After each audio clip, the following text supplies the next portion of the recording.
Greetings fellow travelers. This is Krotnip, welcoming you all back to the logbook of a simple Lindwurm traveler. With the recent release of the Song of the Dormant, the second starter box for Warcrow, I figured it would be a good time to return to my tutorial series Welcome to Lindwurm with the potential for new players coming in with the new starter being foremost on my mind.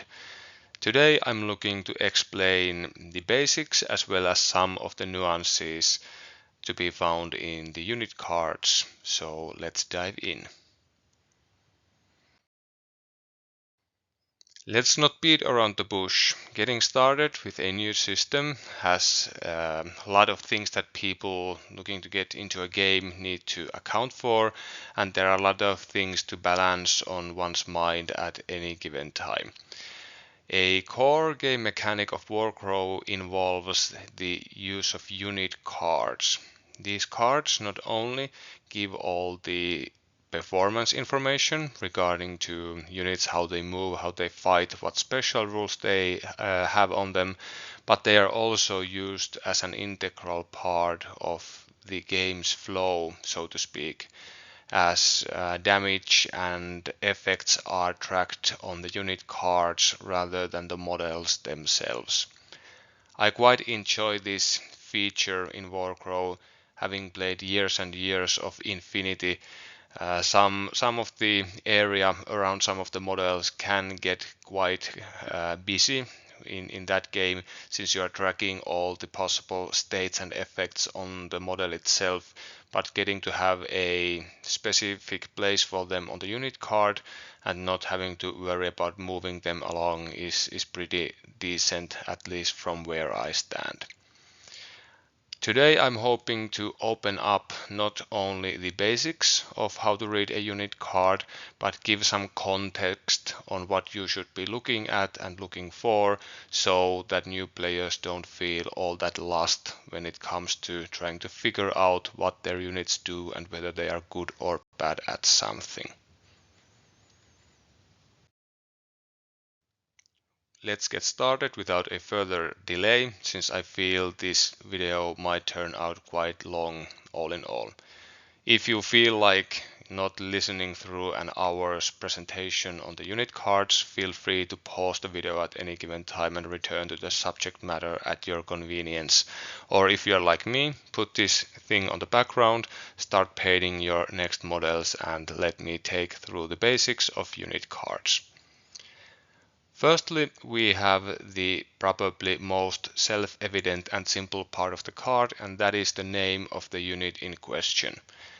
Usually the name of the unit has little bearing on gameplay itself. It's used to differentiate between one unit of orcs and another unit of orcs, and give the players the idea what they are dealing with. In some cases, however, when it comes to characters especially, the name of the unit does matter, since in some cases characters joining units is not about a character joining a type of unit, but rather a character joining some specific units. And this is a design decision that I imagine intended to stop you creating overpowerful combos with certain unit types. We have depicted here the basic orc hunters of the northern tribes, as well as the ambushing and or scout enabling Dark Master character. The Dark Master, if he was able to join other orc infantry units, would be able to accompany a unit of elite battle scarred, and that might be a bridge too far from the game's design point of view, so the Dark Master doesn't have the ability to join any orc unit, but rather only the hunters. Next up, if we look at the top left-hand corner of the card, we will see the cost of the unit on a banner of varying colors. The color of the banner in this section indicates what faction the unit is part of. This whitish or grayish color referring to the northern tribes, black for the hegemony, red for the scions, and so on and so on. The cost of the unit determines how much resources you need to pour into recruiting the said unit for your company before the game begins. And the important thing to note here is that Warcrow games are standardly played with 250 points worth of models on each side. So that's the limit of what you can spend.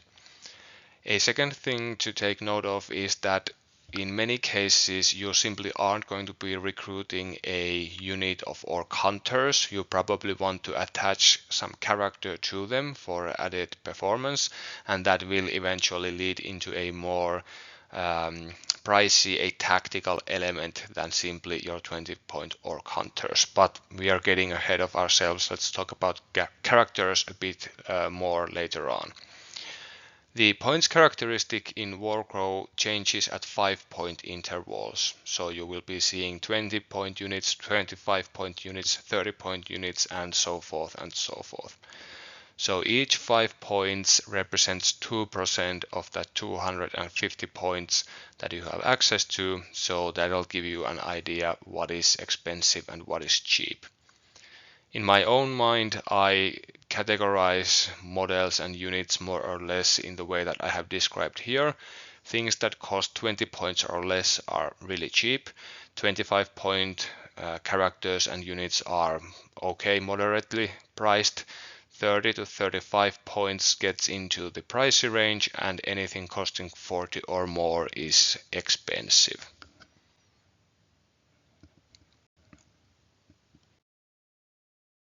Next up, we come to the second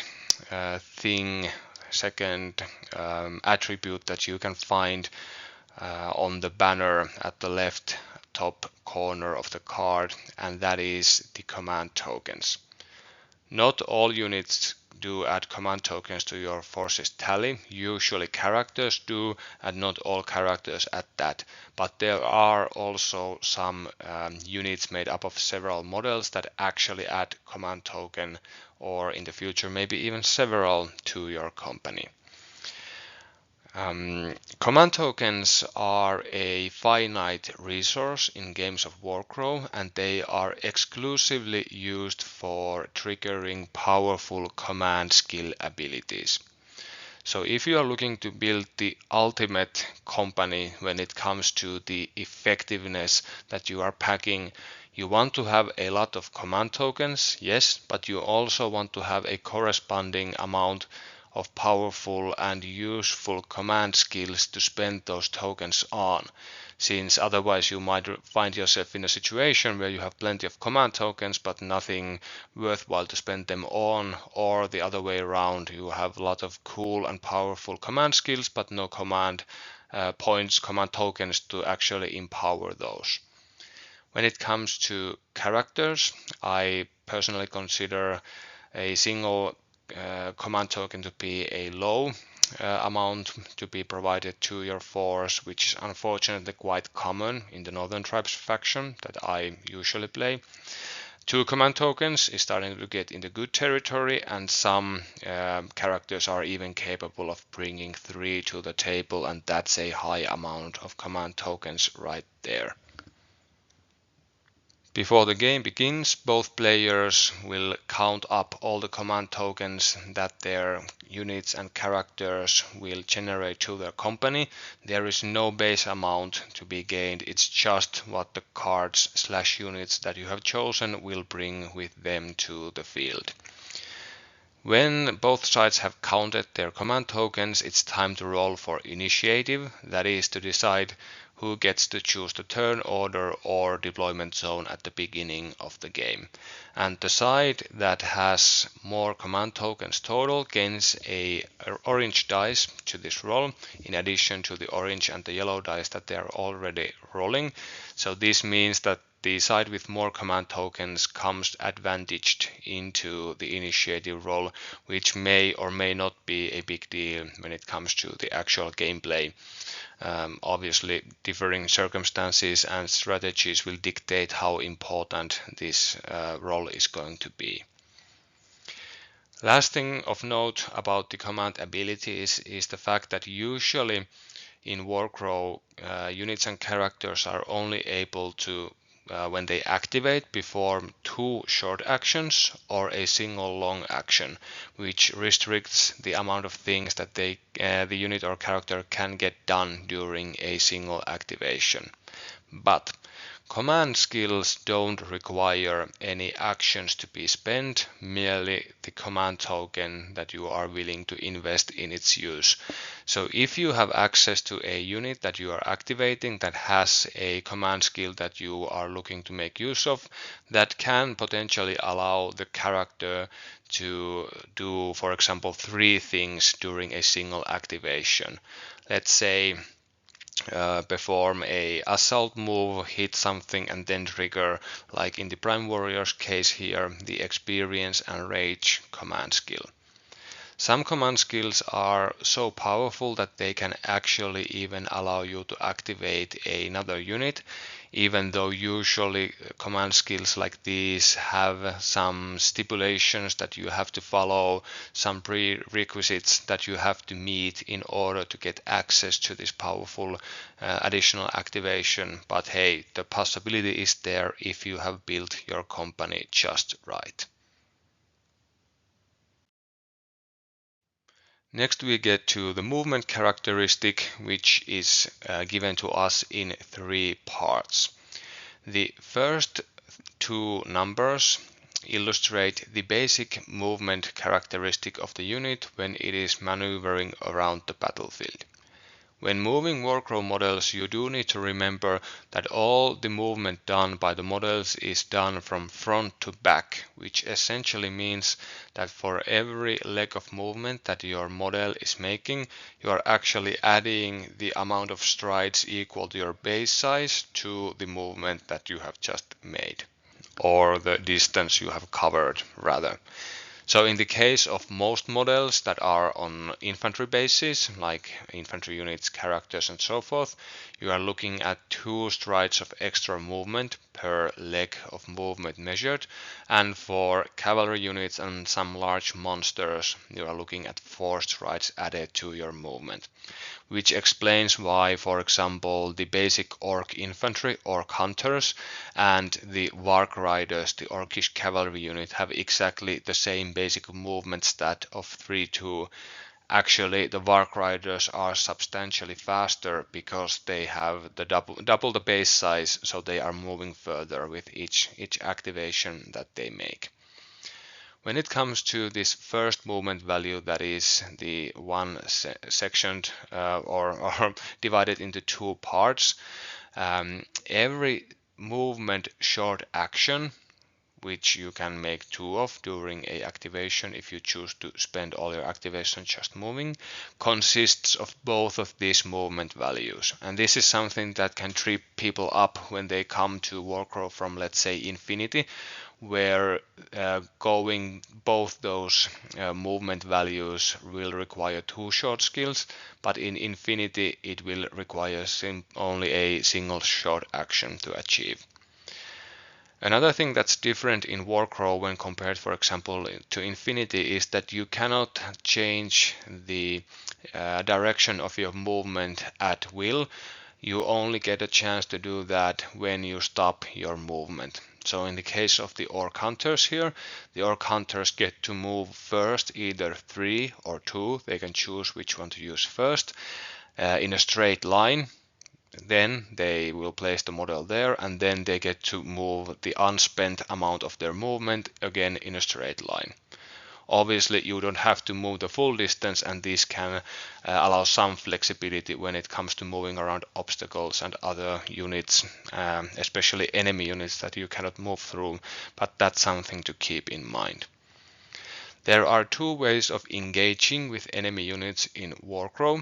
One is charging, which is pretty much what you would expect it to be, but the other one is assaulting.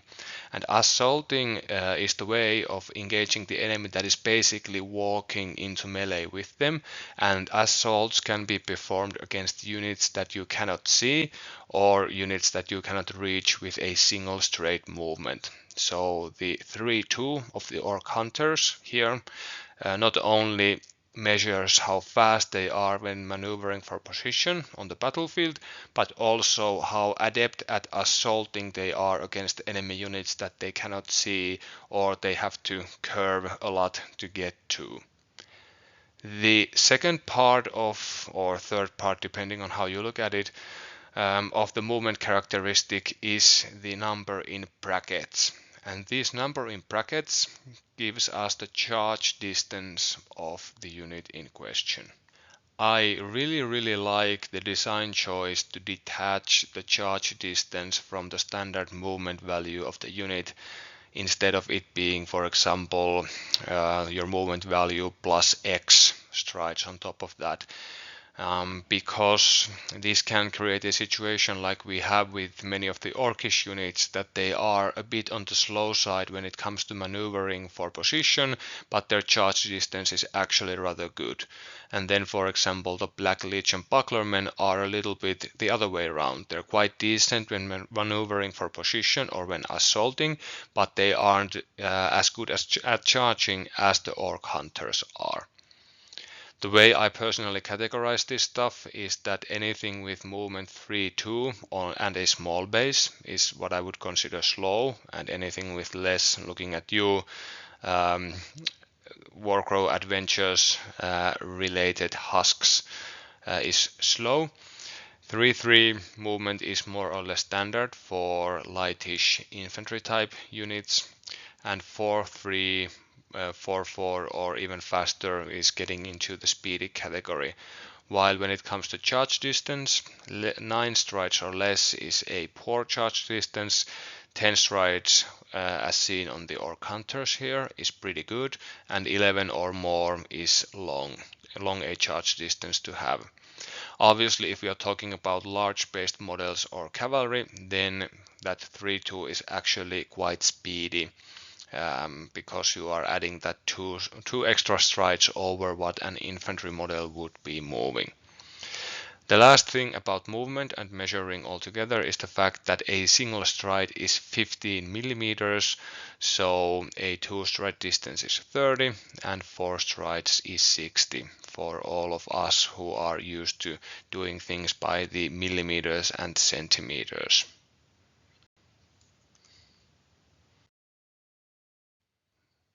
Next, when we move along with the top side of the card towards the right side of the card, we come to the wounds attribute of the unit.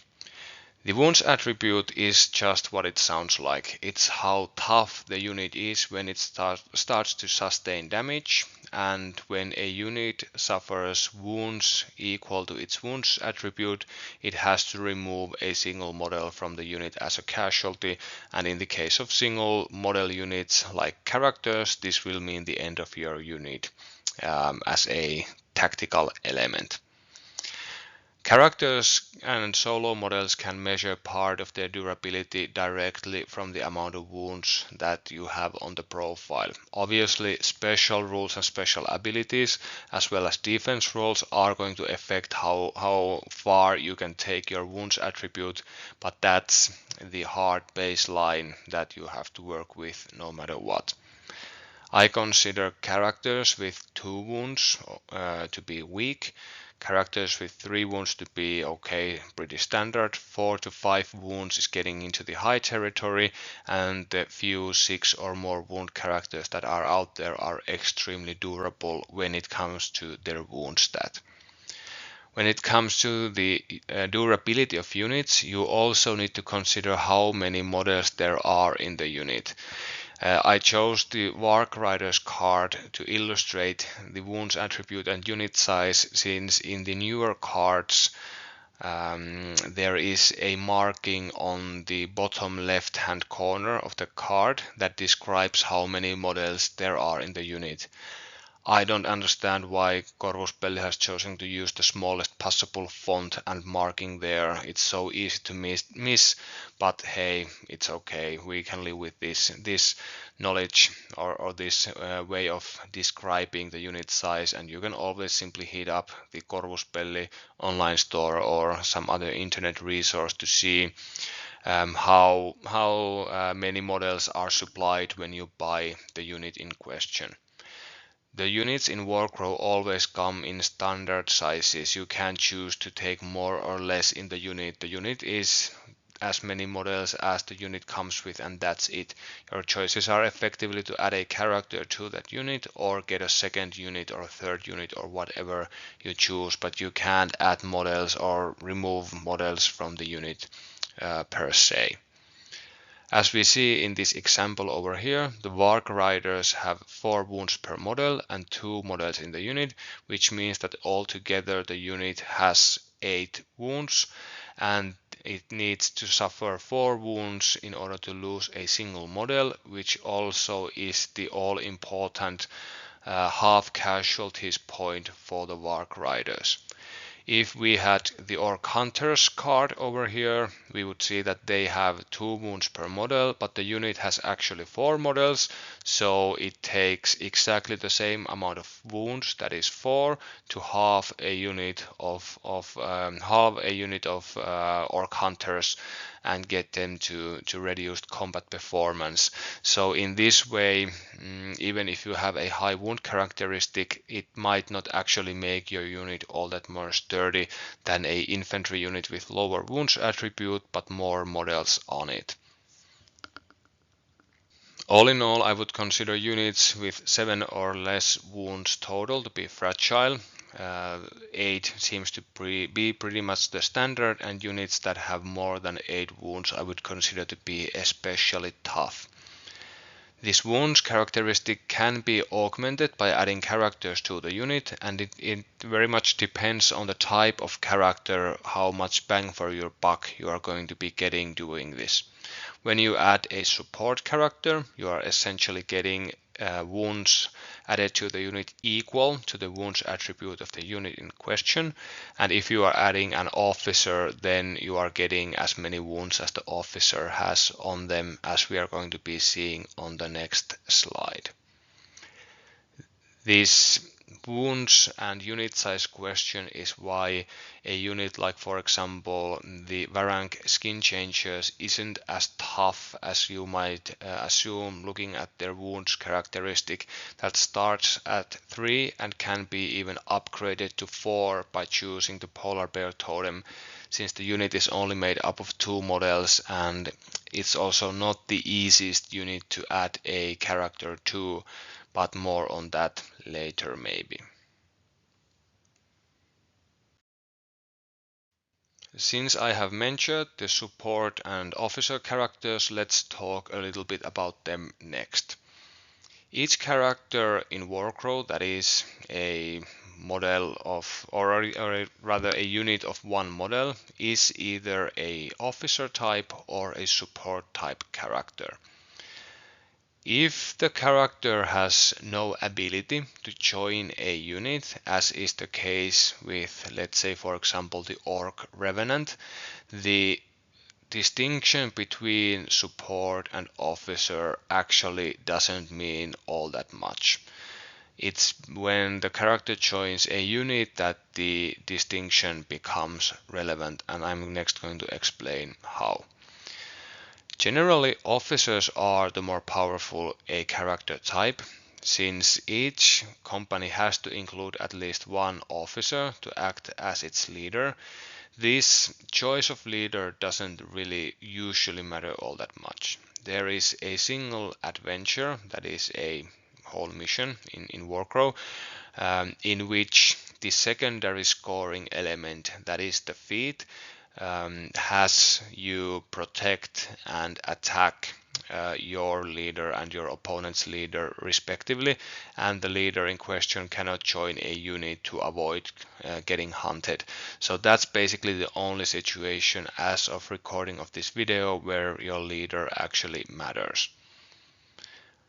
When a officer type character joins a unit, they will always become the unit's leader, meaning that all the movement and actions performed by the unit are measured from the character who's now in charge. In addition, when the unit starts to take casualties, you can never remove an officer type model as a casualty, but the entire unit will get wiped out around them if it ever comes down to that point. If after you have removed all the standard troopers and the unit's leader, the natural leader that is, from the unit, and the wounds suffered that are still to be recorded on the unit card doesn't kill the character outright, then the officer will detach from the dead unit and keep fighting in a heroic fashion on their own. And this makes officers, especially sturdy officers who can keep on fighting on their own, quite valuable in many cases. The officer is also counted as a member of the unit when determining the unit's combat performance, which is quite important in many cases, as we are going to be seeing going forward. The lesser category of characters when it comes to joining units are the supports. And why the supports are the lesser type is that they are usually, at least in the standard rule sense, they are not counted as one of the unit's members. So essentially, when you are coming down to suffering half casualties, you have to start making the difficult choice. Are you going to be removing your standard troopers and thus impairing the unit's performance, or are you removing the support unit as a casualty, thus losing whatever they were bringing to the mix, but keeping the unit at above half strength for a little bit longer? Unlike the officers, the supports can never actually detach from the unit by the unit getting wiped out around them, but rather the officer as the non-leader model in the unit has to be removed as a casualty at the very latest as the second to last model in the unit. This means that even if you had a support character with 1,000 wounds on their profile, which is obviously not possible, but stick with me for a moment, that would do you no good when they were joined to a unit of models with 2 wounds each, because when the unit started taking casualties at the very latest as the second to last model, the unit would take 2 wounds and you would remove that 1,000 wound support piece as a casualty. So when attaching support to units, be careful and take note that if and when things go wrong, the support will die just like a normal member of the unit would.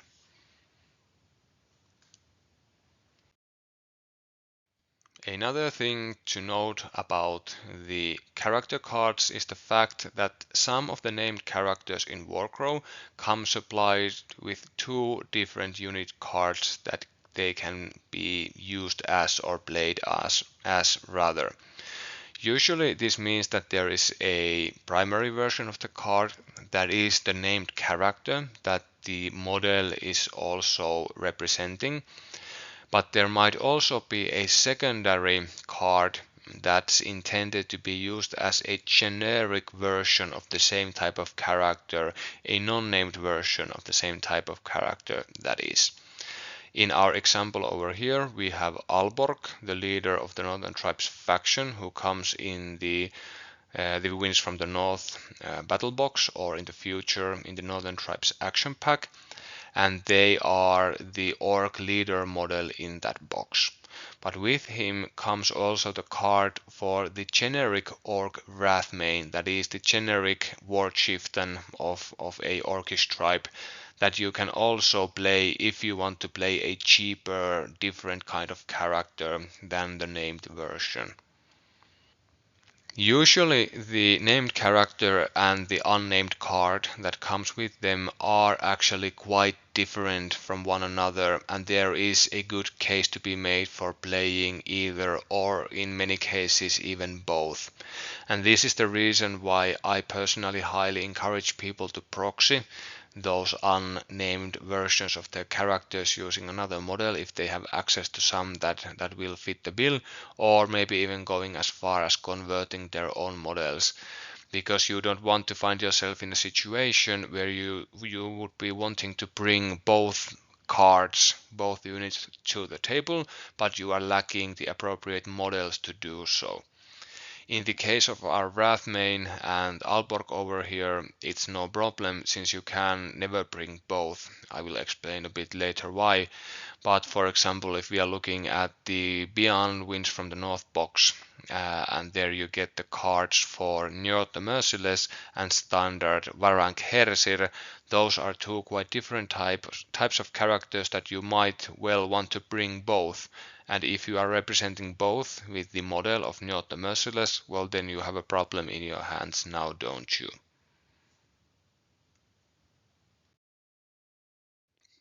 Next, as we continue along, we come to the willpower stat of our units.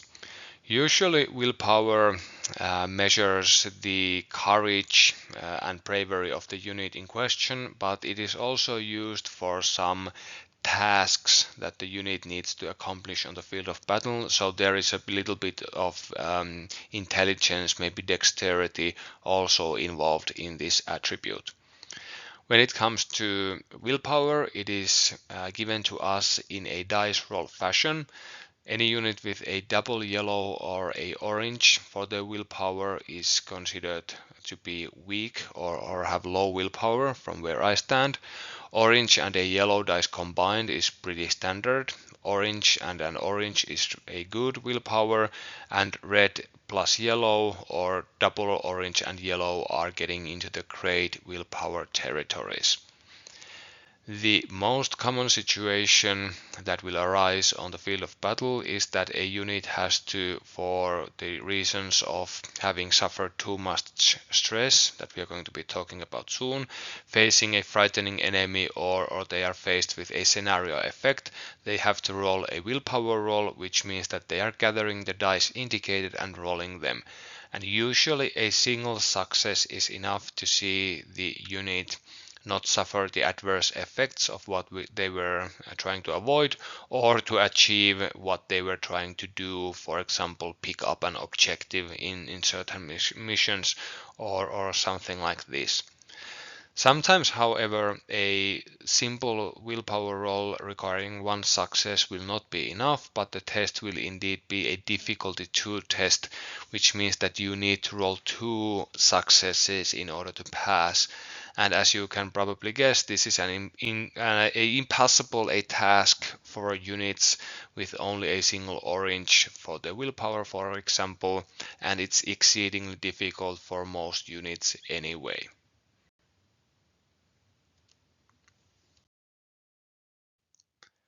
Speaking of passing willpower tests, next up on the line is the morale stat. Morale is one of my absolute favorite mechanics in Warcrow and stress that's related to morale.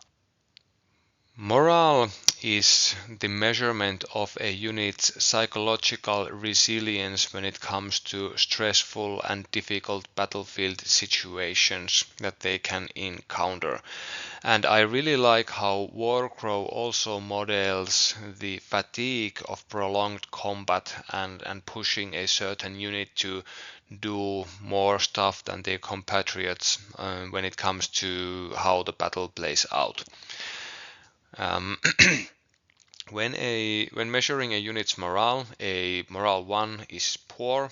I would say that morale 2 is good, and when you get into 3+ category, then you are working with great a morale on a unit.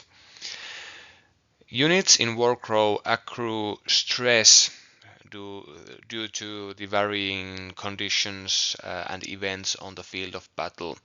Some stress is gained by you pushing the unit to do more, fight harder, or activate more often during a round, and sometimes stress is accumulated through facing difficult situations like fearsome opponents or losing a round of combat.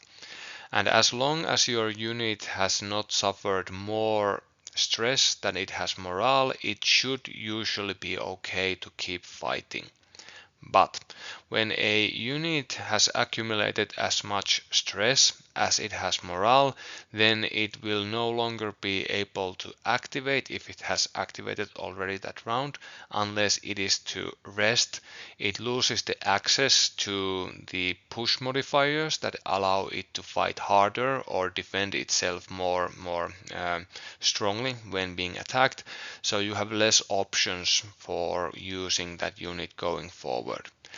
And the situation that you want to be avoiding when possible is a unit, due to usually enemy action, going above their own morale limit. Because at this point, the stress, the fear, the fatigue of battle has gotten to your unit, and there is a possibility that they will flee from the enemy.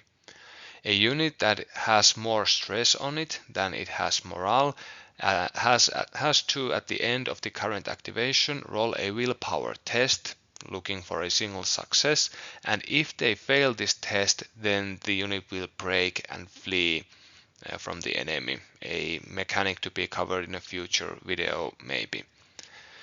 The even more dangerous a situation is a unit having accumulated 2 or more points of stress over their morale value.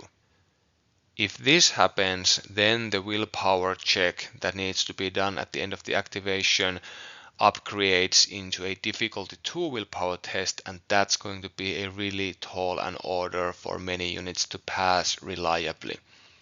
The situation can be made even worse by the frightened state. That is one of the core states that can be inflicted upon the enemy, for example, via some powerful abilities, which will force the unit in question to re-roll all those dice that get successes. Oftentimes, in the case of a difficulty 2 willpower test, all but meaning that they will break at the end of the current activation no matter what.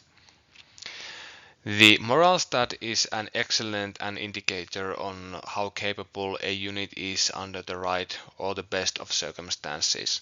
Well-rested, high morale units that have not accumulated any stress until that point will have a buffer of sorts when it comes to all the terrible stuff that they are facing, and they can face a few morale shocks. They can be pushed a bit harder than other units without that necessarily becoming a problem, at least in the short order. But low morale units will be more susceptible to different kinds of unnerving battlefield phenomenon, and it's more likely that they will go overstress, and as poor morale and poor willpower are usually found on the same units, there is an increased likelihood that the unit in question will flee from the enemy. I really love how in Warcrow you can effectively incapacitate an enemy unit by affecting their stress levels and causing willpower tests on them, rather than actually having to go through the trouble of inflicting meaningful casualties on them. So this is an important aspect of the game to be on the lookout for. Next up, last item on the very top row is the availability, and this is exactly what it sounds. Availability restricts how many of the set unit you can add to your company at max. Most of the units that we have seen so far are simply availability 1, so you get a single one and that's it, even though some units, especially the basic infantry units of the various factions, tend to have a higher availability. I'm personally rather enjoying playing 3 orc hunters in many of my lists, but usually, from my personal experience, players are better off trying to build more diversity to their lists by including different types of units with different enabling characters and not spamming something all too much.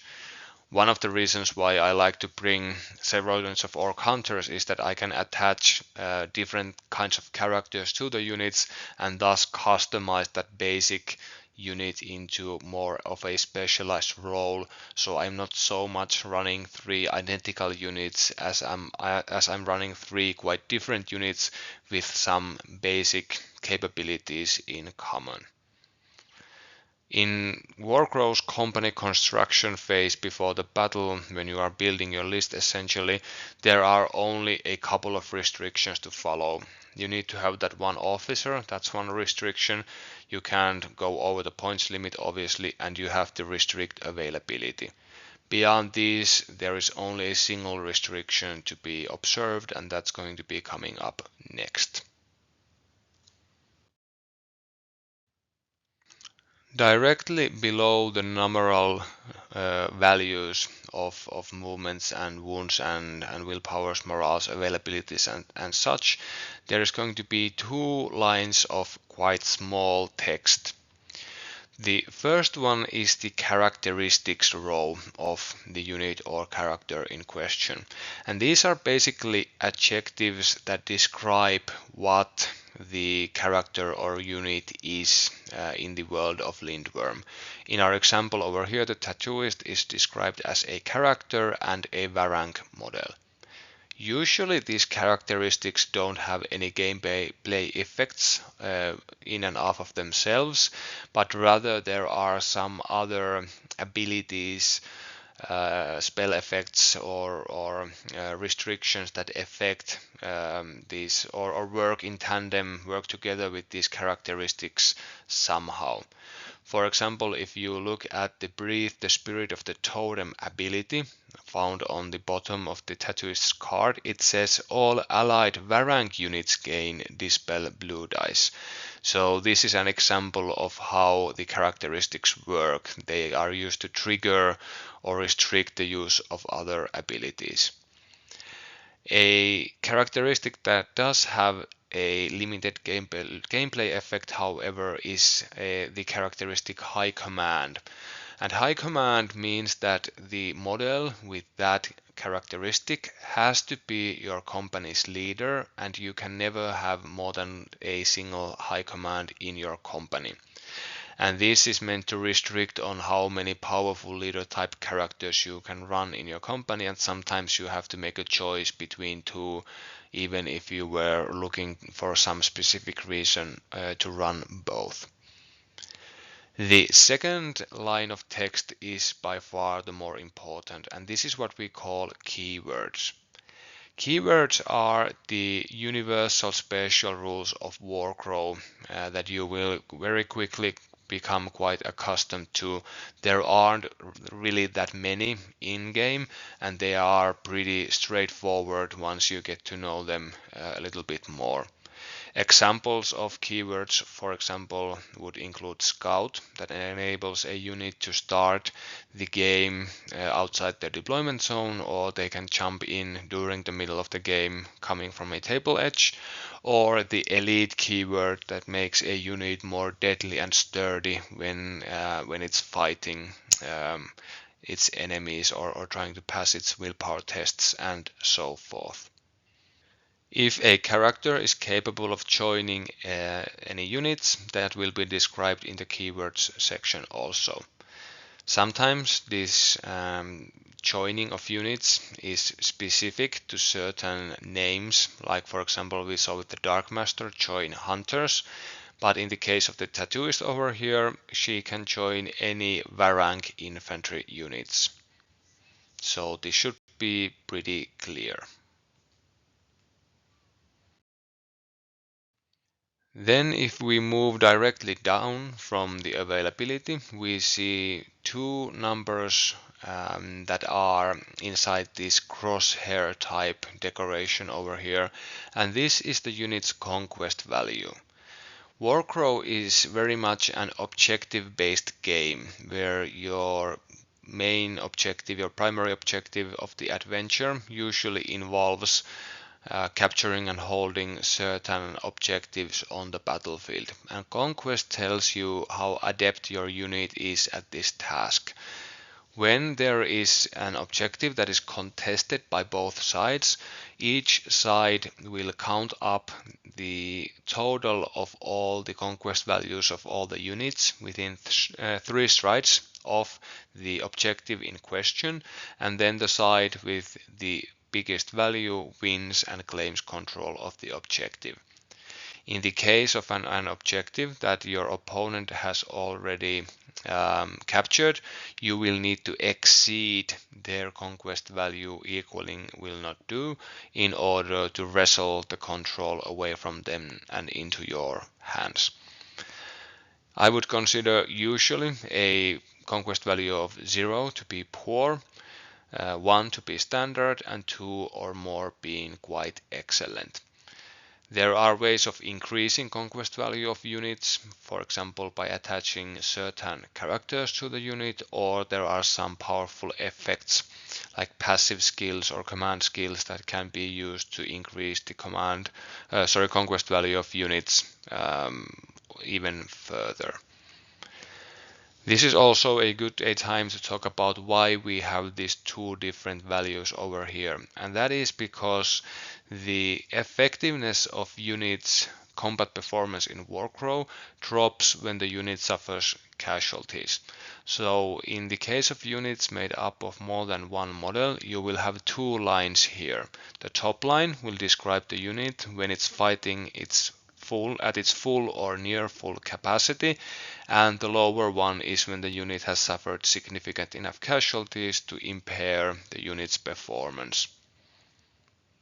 The watermark of reduced performance is usually, or I think always, at least from the cards we have seen so far, the half casualties point. So in the case of our ice archers over here, when they are fighting with 4 or 3 models, or in the case of an officer with 5 models, they are fighting with their top profile and their optimal performance, but when the unit has 2 or less models remaining, it will suffer reduced performance as a result.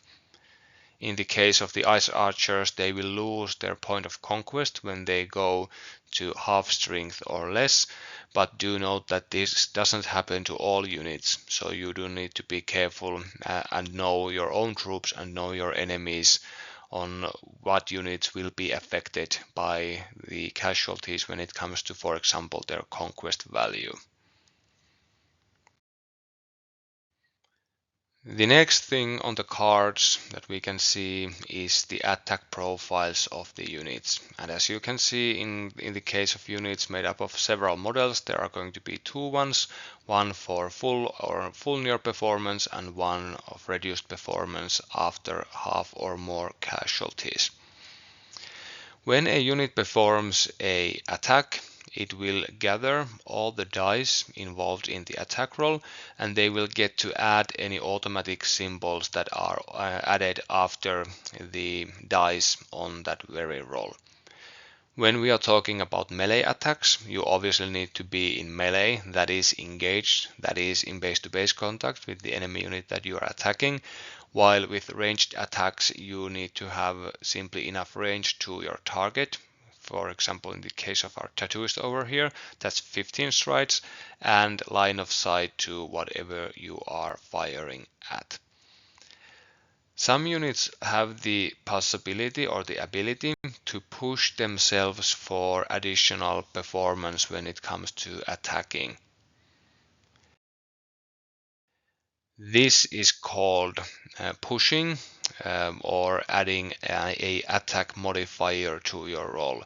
And you can see this modifier marked with a lightning bolt and a plus symbol in whatever column that you are looking at. For example, the battle scarred over here have both at full and at half strength the chance to push for a hollow success symbol for their attack roll, but as you can see, the tattooist does not have this ability at all because there are no lightning bolts near her ranged attack or melee attack symbols. Pushing for extra performance is not free, however, it will tire your unit out and they will suffer a stress as a result of accessing this bonus. If your unit is already at maximum stress, that is equal to its morale value, at the time of you performing this attack, you are unable to access your push modifier even if you were willing to take the risk of putting your unit over stress. The choice whether to add this additional symbol and or dice to your roll has to be made before you roll any dice, no changing your mind after. Beneath the offensive dice that you see on these profiles over here, you can also see the switches of the unit. Switches are a really fun, interesting and cool mechanic of Warcrow that allow the units in question to trade some of the symbols that they have accumulated via their rolls and their automatic symbols to get various effects triggered on themselves, on the enemy, maybe adding new symbols to the roll and so forth and so forth. In our example over here, the battle scarred can turn any hollow successes that they usually would not be able to use for anything else into automatic wounds against the enemy that they are attacking. So that's pretty cool. And the tattooist, when firing her bow or throwing her javelin or whatever her ranged attack may be, has the ability, if she accesses two special symbols, to trade those in for the slowed state, movement impairing slowed state upon the enemy. You can trigger switches, the same switch, several times over during a single attack if you have enough symbols to spend, and each switch is triggered independently of one another in the order that you choose. So if you, for example, have, let's say, a switch that allows you to impose the slowed state and another that causes, let's say, damage against enemies that have the slowed state, you can first go, okay, I will spend these symbols to give you slowed, and then I will spend these symbols to inflict a point of damage to you because you have slowed.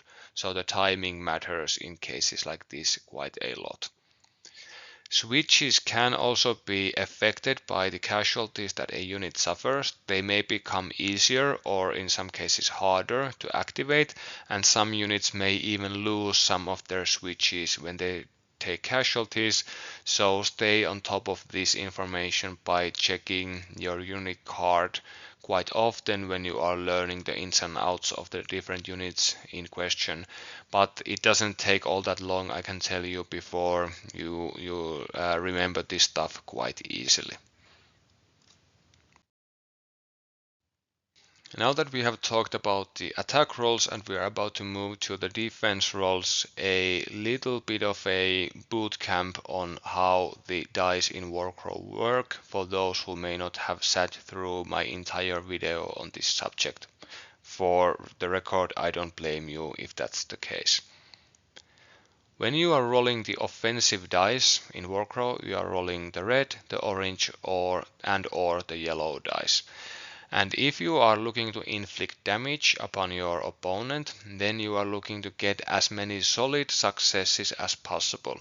And when it comes to how many solid successes these dice include, the red die is by far the best, the orange dice is the second best, and the yellow one is the weakest at inflicting damage.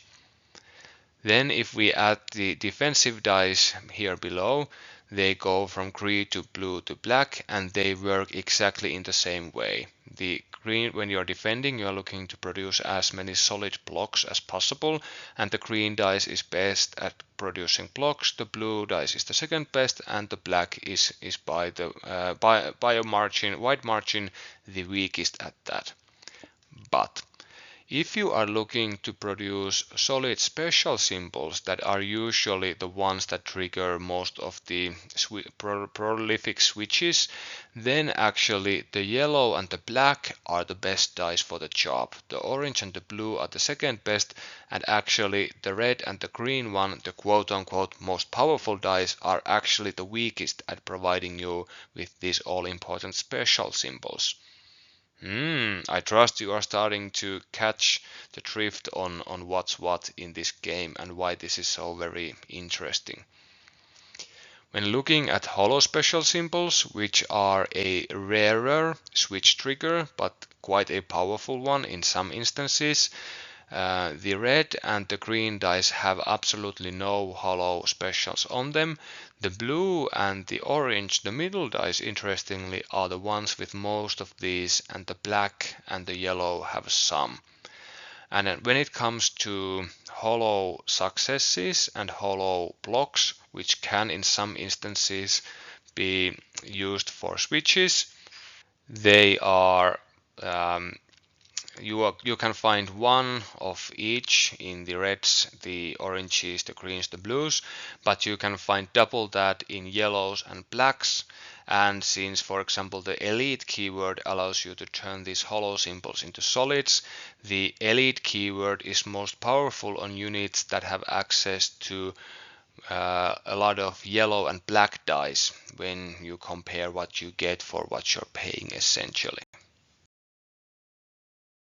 On the opposite side to the attack roll, we have the defense roll, or in this case rather defense rolls of a unit. The defense rolls work pretty much exactly like attack rolls, except that they are usually used to avoid damage instead of cause it. But as you can see from our lovely skin changes over here, some units have the ability to include offensive dice and or automatic symbols in their rolls. They might be able to access damage inflicting switches, such as is the case with the skin changes over here. They are able to trade their damage reducing shields, that is blocks, for automatic successes which can inflict damage upon the enemy. And they also have access to a quote-unquote defensive push modifier, so they can stress themselves to improve their defensive performance, which in their case, as is the case with many Northern Tribes units, actually results in a more dangerous counter attack from the said unit. But other units from other factions that have push modifiers often have really defensive ones that improve actually their defensive performance even further. Switches work pretty much, or rather exactly the same with defense rolls as with attack rolls, with one important caveat. Even though defense rolls are used both against melee and ranged attacks and spells that act like ranged attacks, for example, but you are not allowed to activate your switches nor use any offensive dice, that is red, orange or yellow, when you are defending against ranged attacks.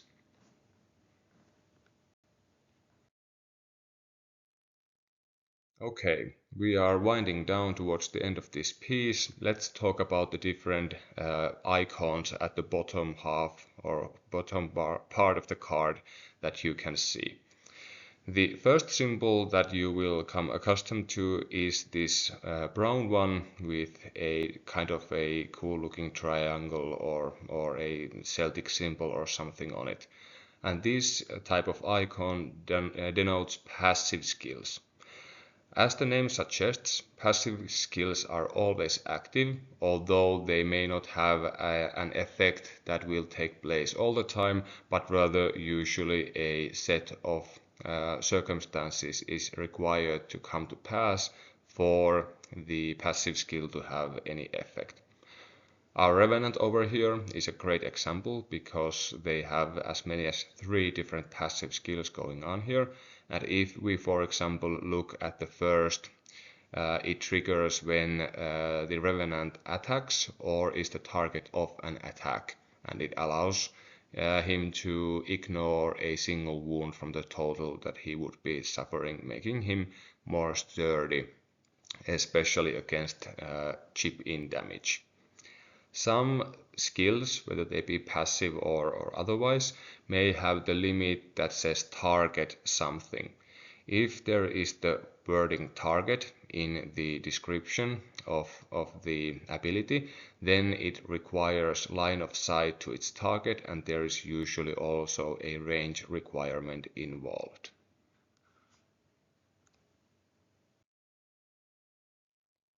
Next up, the different types of active skills. Active skills, unlike command skills or passive skills, require, as the name suggests, the unit to activate and perform the said skill. Usually this means that the unit in question has to spend one of its two short action skills in order to make use of these abilities, but sometimes we are talking about so-called long action skills which will require the entire activation of the unit in question to activate. We'll see an example of that soon enough. Remember that in Warcrow, at least as of the release of this video right now, in the post 1.5 update world, you are allowed to perform any combination of two skills, short action skills during your turn. So if you have a active skill that allows you to attack, you can also perform a normal attack during your activation, which can be extremely powerful. That's why, for example, the Tundra Marauders depicted here, when they are using their active skill, Snow Leopard Tattoo, they get to place EA Teleport and then attack immediately due to the special skill, and they also can then use their second short action skill of the activation to attack again, which is pretty powerful and cool. You can see the symbol over here, this kind of a star-like symbol on a dark green background. That's the symbol for an active skill. If a unit is capable of casting spells, spells act as kind of active skills really, because they will require usually a short action to activate, or in some cases they are a long action skill that takes up the entire activation of a unit. You can recognize spells from this purplish color with this type of cross-like symbol on them, and usually casting a spell will not only require a short action or a long action skill to perform, but also a spell casting procedure that we will cover at another time. But if the spell includes the word automatic in its characterization, then no spell casting procedure is required. Here, if you take a look at the topmost spell on Marhail the Refused card, it has this symbol of double triangles before the name of the ability.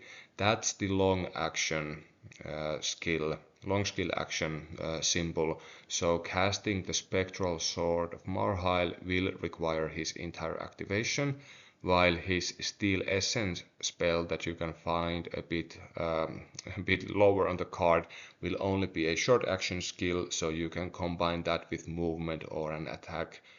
Well, Marhail does not have an attack, but you know what I mean, with another type of short action skill. Lastly, we have tinge skills that are to be found quite often on Scions of Yaldabaoth units because of their close relationship with the tinge, that is the negative contagious agent that can accumulate on creatures that dabble too deeply with the dark and forbidden and the magical. But the Scions feel that the tinge is a blessing and they are eager to make use of it. Tinge skills act basically as active skills would, but they include the requirement that the unit in question has to spend a tinge token from their unit card. So you need to be able to get that tinge there somehow before you can make use of these sometimes quite powerful tinge skills. Some of the Scions units have the tinge keyword, which means that they generate an automatic point of tinge at the beginning of their rounds, but others do not, like is the case with Master Uruk over here. So he needs to be able to access that tinge point via fighting, for example, before he can make use of this tinge skill, or you can use other models to provide the tinge token for his use.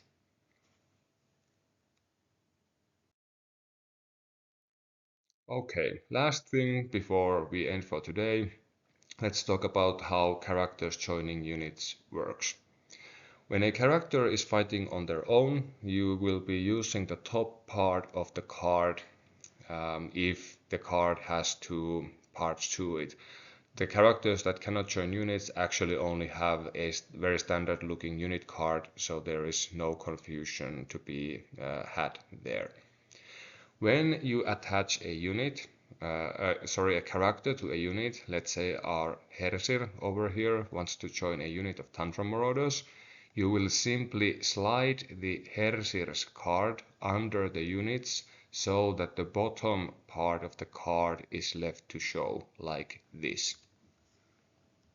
From here on out, the character quote unquote is not on the table, but rather the unit keeps fighting and acting, and that's what we will be measuring everything from, and the keywords and characteristics are drawn from. But the unit will be fighting with all the benefits added to its profile that the character card below offers.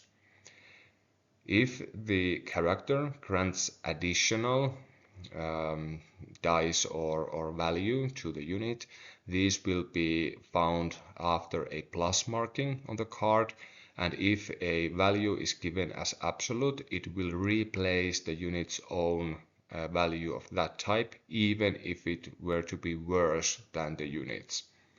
For example, there are some instances where you are attaching a character who imposes their willpower upon the unit in question, but the unit would naturally actually have a higher willpower score. This means that the character is more faint of heart than the rest of the unit, but the unit will have to follow the character's orders and, if necessary, retreat from the enemy because of their faint-hearted leader, or well, usually it's going to be an officer type character in these types of situations. If the character adds a push modifier to the attack and/or defense rolls of the unit, when you incur a point of stress to trigger a push modifier, you can choose which one to activate, the units or the characters. And you even have the option to trigger both, but this will cost you 2 points of stress. So overlapping push modifiers aren't all that often going to be all that useful, even though there might be a corner case where you want to trigger both in order to get the most mileage out of your unit right now, even though that will probably lead to that unit being full on stress after. Also remember that only a single character can join any given unit at any given time, and make sure that the character can indeed join the unit that you are trying to attach them to. In our example over here, the Hersir's top half of the card says join infantry Varang, which means that as Tantrum Marauders are Varang infantry, you can join them, but you would be unable to join the Orc Hunters unit because they are infantry Orc. But if you are playing the Northern Tribes and you include a high command character with the War Alliance special rule, that overrides this restriction, and you could indeed attach your Hersir to your hunters. Let's quickly walk through what the Hersir does for the Tantrum Marauders as an example of a character being attached to a unit. As you can see, the Hersir's willpower on the bottom of the card is described in absolute terms as an orange and a yellow, so it supplants the Tantrum Marauders' willpower of an orange, which in essence is a upgrade of adding a yellow dice to the roll. The Hersir also provides +1 morale to the unit that he's joining, making the Tantrum Marauders morale 2. This is one of the important reasons you often want to be attaching characters to units to increase their willpower and especially their morale stat, so that you can push the unit harder or activate it more during the course of a single round. The Hersir adds some quite potent melee threat to the unit that he is being attached to. As you can see, the unit that he joins gets to add an automatic success to their attack roll, and as the Tundra Marauders already have an automatic success, that means the Tundra Marauders will be rolling 3 orange dice and adding 2 automatic successes to the end result. The Hersir also provides their unit with 2 switches, in this case a double special switch that removes blocks from the enemy, and a single hollow success switch that imposes the disarmed state upon the enemy unit. And since the Tundra Marauders cannot naturally make use of special symbols or hollow successes when they're attacking, these switches are extremely welcome and they provide quite nice additional value for the unit. Then again, if you were attaching the Hersir to a unit that already had its own special switch ability and or its own hollow success switch ability, then you would not be getting to use both of those during the same time for the same symbol at least. Obviously you could split using once the other one and once the other one, but you are still suffering from reduced efficiency in a situation like this.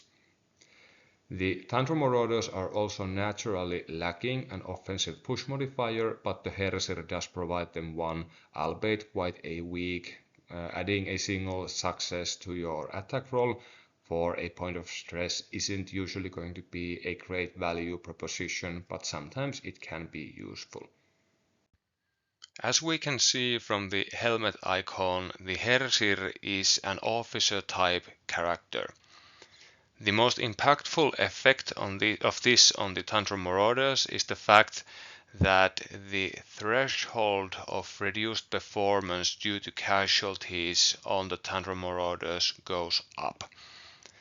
Traditionally, in a 4-member unit such as the Tundra Marauders, 2 casualties is enough to drop the unit to half strength and thus reduced combat performance. But when you add the Hersir to the unit, then we are talking about a 5-model unit, so actually 3 casualties are required in order to reduce the combat effectiveness of the unit in question. While this is helpful on a 4-member unit such as the Tundra Marauders, it is especially critical for smaller units of, let's say, 2 models. Because if you attach the Hersir over here into a unit of 2 skin changers, then the point when the unit would drop to half strength is that 1 model, so you actually get to fight with full power unit of skin changers until you lose both of them, at which point the Hersir would still detach and fight on as a solo officer. Obviously that's something that he can also do as part of the Tundra Marauders here. The one thing to keep in mind, however, is that when the unit's final members go down, you still need to apply any wounds that are left over after these models have been removed on your officer, in this case the Hersir. And as the Hersir has 3 wounds, if there are 3 wounds still left unassigned after the unit is wiped out around him, the heroic Varank goes with the rest of the unit.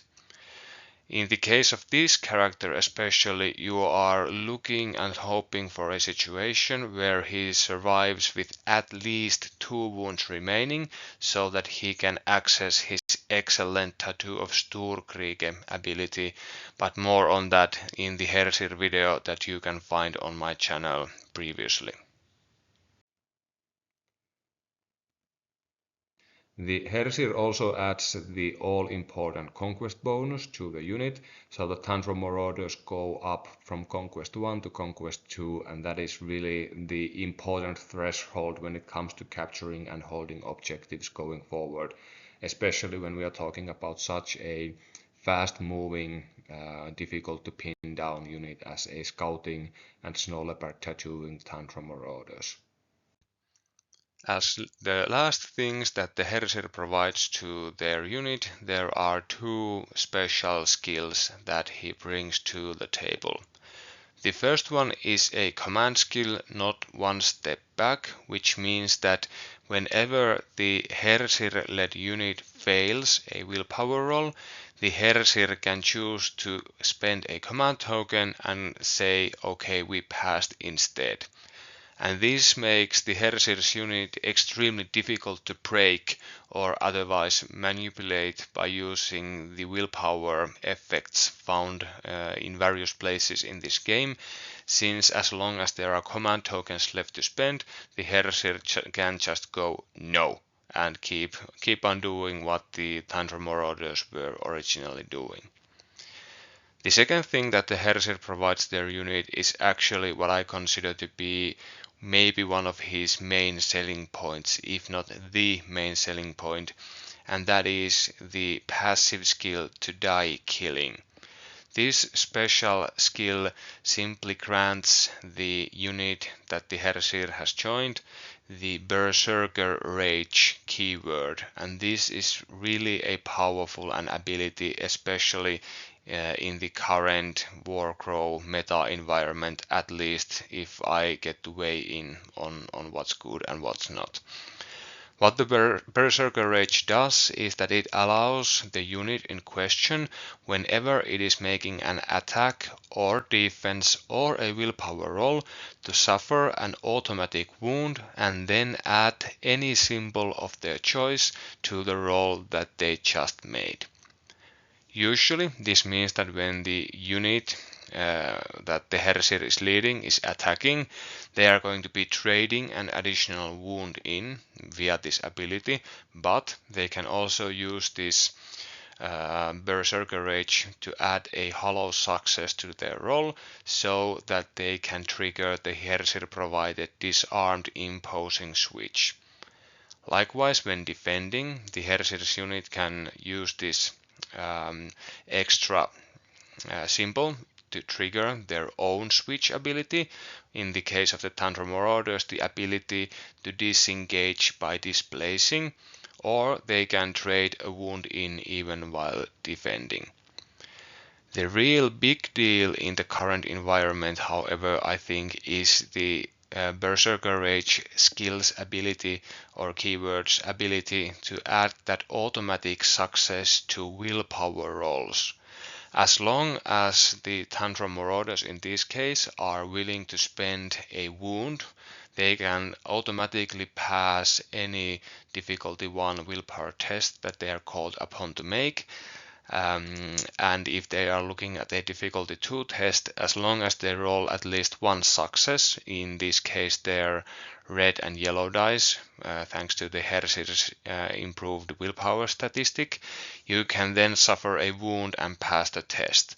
And this actually means that not one step back isn't necessary all that often, and the Hersir can in essence lend that command token for another unit to use, or maybe the Tantrum Marauders can spend that very command token to deploy their caltrops. As I feared, this episode turned out quite long once again, but hey, such is life. At least I can be confident in the knowledge now that all you fellow travelers should be more than capable of analyzing the unit cards that your force has access to and building the best possible company to take on the adventures in the world of Lindwurm. That is it for today, fellow travelers. Hope to see you again soon. Goodbye.